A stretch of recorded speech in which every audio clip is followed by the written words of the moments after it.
Atieno, our sign language interpreter. Now, one of Kenya's most controversial police officers, Ahmed Rashid, is set to be arraigned in court tomorrow, where he will face murder charges.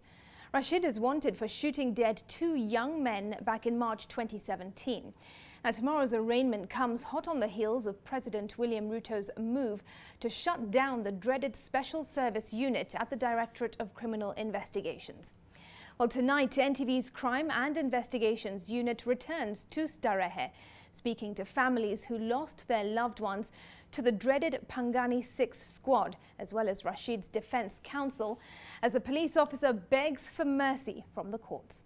Here now is a sneak peek of NTV's special report, Killing Field, with NTV's Brian Obuya. It would seem that Ahmed Rashid and his team had received authorization from the Office of the Inspector General of Police to speak to the international broadcaster, as no action was ever taken against the unit even after the broadcast.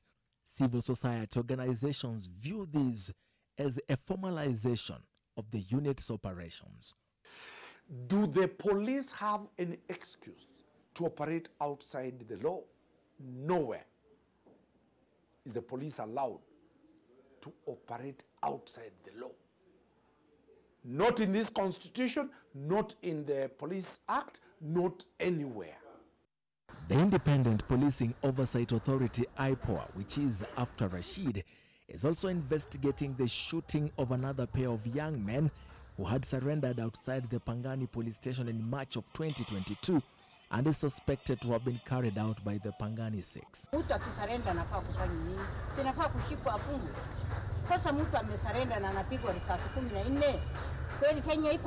There's no space for objectivity in that kind of discourse.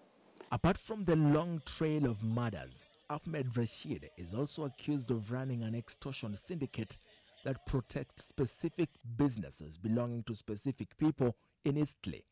In 2021, Ali Muhammad Ali, a Kenyan-American, complained to the IPOA that he had been conned by the officer and a close friend of 1.8 million shillings in the pretext of selling him a business entity in Nairobi. Killing Field with NTV's Brian Obuya coming to you later on in this broadcast. Make sure you stay tuned. Elsewhere, the Azimio la Umoja One Kenya leadership, led by Raila Odinga, has poked holes into President William Ruto's first 100 days in office. In Azimio's first public engagement rally held at the Kamukunji grounds here in Nairobi, Odinga rubbished the newly unveiled Hustlers Fund, saying that it falls short of the people's expectations. The opposition coalition has also vowed to protect the remaining 2 commissioners, saying that any attempt to alter how the electoral body is constituted will be resisted. NTV's Ibrahim Karanja has that story. Even before President William Ruto's administration clocks its first 100 days, the Azimio Brigade is sounding opposition drumbeats, ready for a duel. The bone of contention from the Raila Odinga-led coalition being what it calls unfulfilled promises by the Ruto administration.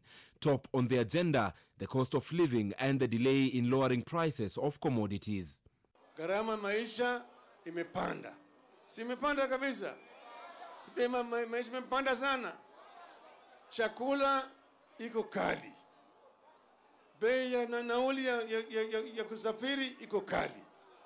Kodi ya nyumba ndio hiyo. Odinga, who maintains that he was robbed of his win in the August 9th polls, coming to the defense of besieged IEBC commissioners.